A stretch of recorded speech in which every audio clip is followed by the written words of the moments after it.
Yes, thank you, Mr. Chair, and thanks to all of our witnesses who are here today for your testimony.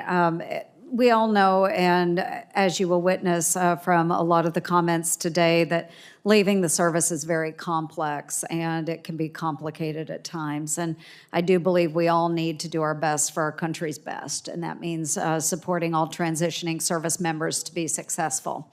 Many years ago, when I was a young woman, I actually was part of the Army Career and Alumni Program, the old ACAP program, and worked at the Job Assistance Center. So one of my roles was educating members that were leaving the service on job employment, how to write resumes, fill out job applications.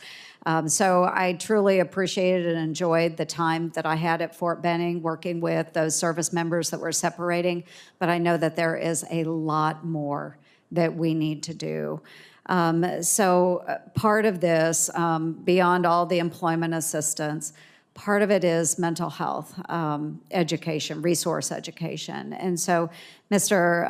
Vazirani, the first year after discharge is always, I think, the most difficult for those transitioning members, and it comes with that increased risk of suicide. I know my colleague, Senator Hassan, had mentioned the Buddy Check program. I was glad to partner with her on that effort. But getting transitioning service members connected to the post-service benefits and resources they need as quickly as possible really has the potential to lower the risk of suicide.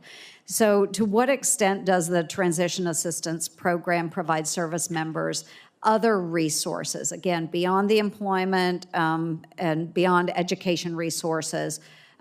We want to focus on those resources specifically for mental health. What does that provide?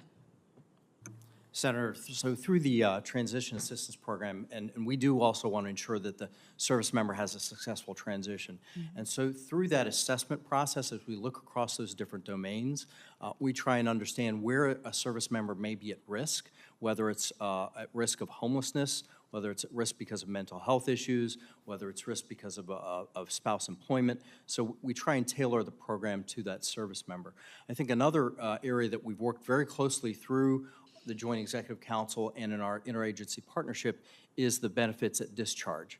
And we've made that process electronic, where we're sharing information with the VA now.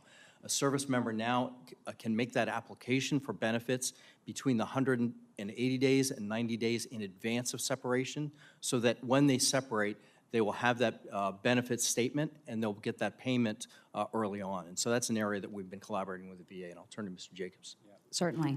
And Senator, I have the benefit, the participant guide that all transitioning service members get when they attend the VA one-day TAP class.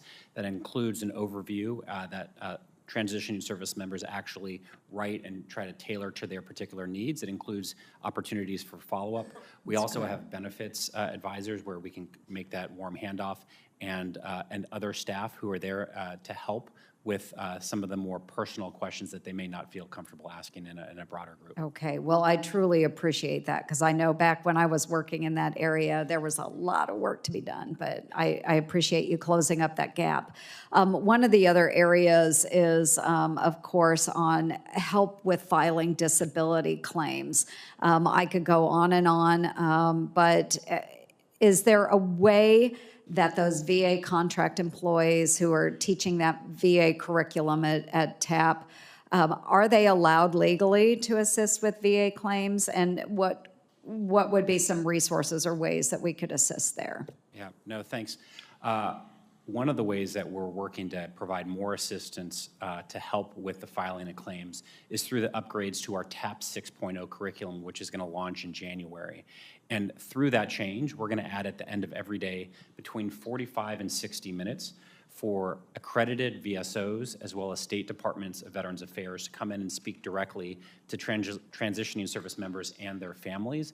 And that's important for a couple of reasons. One is to the point that you just said, there's a lot of information. We're compressing 200 pages into a day.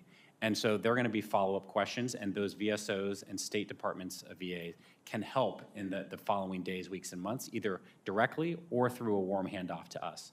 Two is there's a growing risk of predatory actors trying to target veterans to get their earned benefits. They're charging money for things that our incredible VSO partners, the accredited VSO partners, and their state state governments are doing for free and very well.